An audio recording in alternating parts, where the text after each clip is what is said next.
नमस्कार। पुष्पा हुड्डा हिंदी ट्यूटोरियल में आपका स्वागत है। बेटा, कृष्ण जन्माष्टमी की हार्दिक शुभकामनाएं आप सबको। पूरा साल सबके लिए शुभकारी रहे। अब जो है आज हम जो टॉपिक देख रहे हैं ग्रामर का, ये व्याकरण 6 to 10 है। तो बेटा ये आपका सिलेबस जो है ये फर्स्ट टर्म में जो आ रहा है, इसको मैं इसी वीक में नज़दीक लग ही जाएगा। ये थोड़ा सा ध्यान देना। तो टॉपिक है पहला, व्याकरण में वाक्य। वाक्य क्या होते हैं? अब वाक्य में मैंने शुरू किया है रचना के आधार पर वाक्य भेद। अब देखो बेटा, जो वाक्य है, वाक्य होते हैं दो प्रकार के। एक होता है अर्थ के आधार पर वाक्य भेद और एक होता है रचना या बनावट के आधार पर वाक्य भेद। तो बेटा आज जो मैं कराऊंगी ये कराऊंगी रचना के आधार पर वाक्य भेद। पहले तो ये सुनो कि वाक्य बनते कैसे हैं। हम क्या करते हैं, सबसे पहले सबसे छोटी इकाई लेते हैं। किसकी? भाषा की सबसे छोटी इकाई होती है, वो होते हैं वर्ण। और वर्ण मिला करके जब हम उनको जोड़ना शुरू करते हैं तो व्यवस्थित रूप से जोड़ते हैं। इसलिए जोड़ते हैं व्यवस्थित रूप से ताकि उनका कोई अर्थ बन सके, ताकि जब हम उन्हें जोड़ेंगे शब्द बनेगा तो शब्द का अर्थ सही बनना चाहिए। ठीक है, जैसे कि मैंने आपको बताया था कि ला मा का, अब हमने माँ भी जोड़ा, का भी जोड़ा और ला भी जोड़ा, तो वो तो लमक बन गया। और अगर हमने उसी को कमल, कमल या कलम, कलम ऐसे जोड़ेंगे तो वो क्या होगा? अर्थपूर्ण शब्द होगा। वो होता है फिर शुद्ध रूप, उसमें जोड़ा जाता है। फिर जब हम शुद्ध रूप को जोड़ लेते हैं तो हम उनको स्वतंत्र शब्दों को एक साथ जोड़ लेते हैं। जब स्वतंत्र शब्द होंगे, अर्थपूर्ण होंगे, तो फिर क्या होगा? उनको बन जाएगा वाक्य। अब उनको हम चाहे शब्द कहें या पद कहें, उनको जोड़ने के बाद जो बनेगा वो बनेगा वाक्य।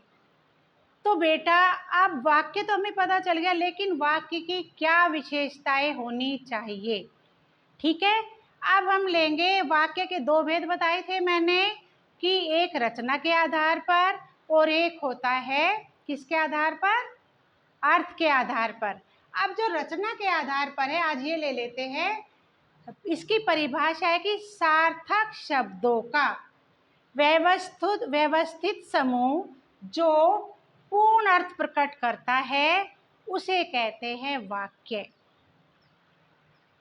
सार्थक शब्दों का व्यवस्थित समूह जो पूर्ण अर्थ प्रकट करता है उसे कहते हैं वाक्य।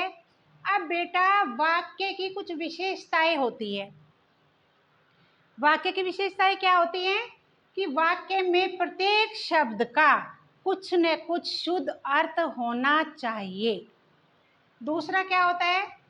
वाक्य में प्रयुक्त प्रत्येक शब्द की आपस में संगति होनी चाहिए, है ना? व्यवस्थापूर्ण होना चाहिए, संगतिपूर्ण होना चाहिए।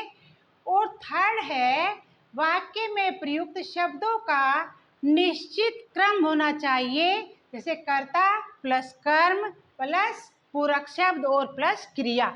कर्ता, कर्म, पूरक शब्द और क्रिया, ये शब्द को मिला करके क्या बनेगा?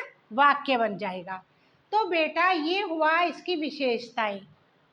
वाक्य में प्रयुक्त प्रत्येक शब्द का अर्थ होना चाहिए, वाक्य में प्रयुक्त आपस में शब्दों की संगति होनी चाहिए, यानी सारपूर्ण होना चाहिए। नहीं कि वाक्य कुछ शुरू किया, बात कुछ और चल रही है और उसमें कुछ और ऐड कर दिया, वो अर्थपूर्ण होगा, बेकार होगा, निरर्थक होगा।